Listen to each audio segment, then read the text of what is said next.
First of all, it's an honor for Coach Fimple and I to get to speak about the toughest football player we've ever coached. If you know Austin like I did, he would want this celebration to be a big team meeting. And that's what we're going to have today, is a big team meeting. Because number one, he loved his family, he loved his friends, and he loved his teammates. We were all part of his team. The first time I ever met Austin, he was an 8th grader at Chaffin Junior High, playing for Coach Jerry Hunter. Went to a ball game. It wasn't hard to pick out because he was the littlest guy on the field. And sit there and watched it, and it didn't take you long to figure out he was the toughest and the most confident guy on the field because he didn't back down from anybody. I remember after one particular game he played, I went up to him. He had a good game. I shook his hand and said, "Hey, Austin, hey, little man, good game." And he smiled with that smile he always had, and he said, "Thanks, Coach." And I was walking away, and he come right behind me, and I heard somebody yell, "Coach," and somebody's tugging at my shirt. And I turn around, it's Austin. He said, "Hey, Coach, I know I'm not very big, but I got more heart than anybody on this field, and I'm going to be a starter for the Southside Rebels one day." And I remember turning and patting him on the head and going, "Okay," and patting him on the head and saying, "There's no doubt about it." But that was the type of person Austin was. His confidence you fed off of. Sure enough, 3 years later, we line up, and little man's our starting corner, and he's out there going. If you kind of go through it, we played a lot of guys, like Coach Fimple said, that were 6'4", 6'5", and I hate to say this, and Coach Fimple would say, "Little man has him." And I hate to say this, but I would get a little bit nervous about that, just to be honest.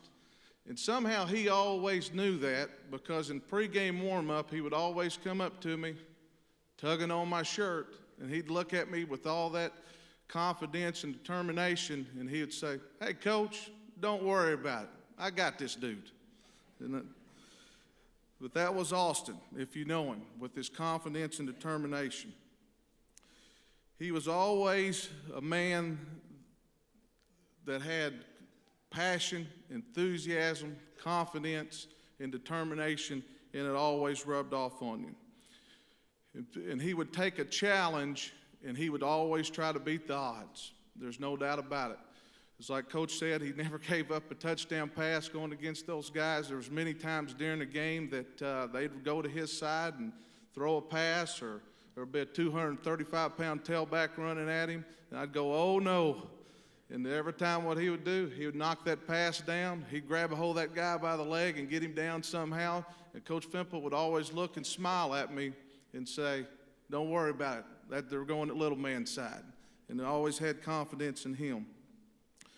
But probably the big thing is the last 4 or 5 months, I probably got to spend a lot more time with Austin, even though he was done playing football. He would always come up to the office.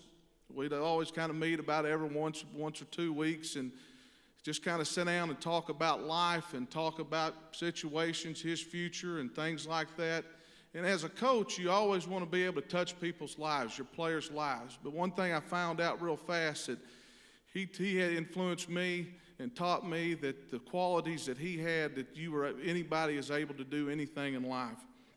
Those qualities of passion, enthusiasm, confidence, those are the things that I took from him. The last time I saw Austin,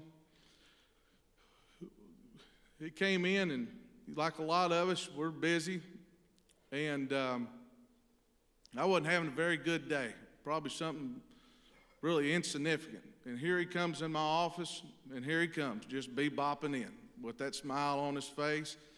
And I'm kind of busy, but I'm going to make a little bit of time. And he sits down. He said, "Coach, what's wrong?" And I probably go through something that, the left guard's got a sprained ankle or something. We're kind of upset about it or whatever. And when I left there, of course, he had me in a smile on my face, and just really turned my attitude around. It showed you what a love for life that Austin had. And there's a poem I'm going to read I think that, and I've shared with him over the years, and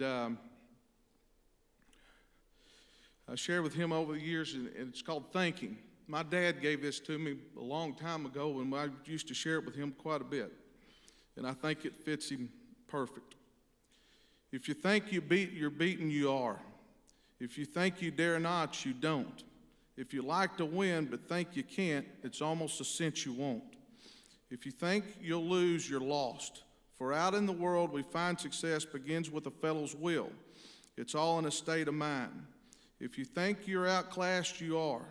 If you got to think high to rise, you've got to be sure of yourself before you can ever win a prize.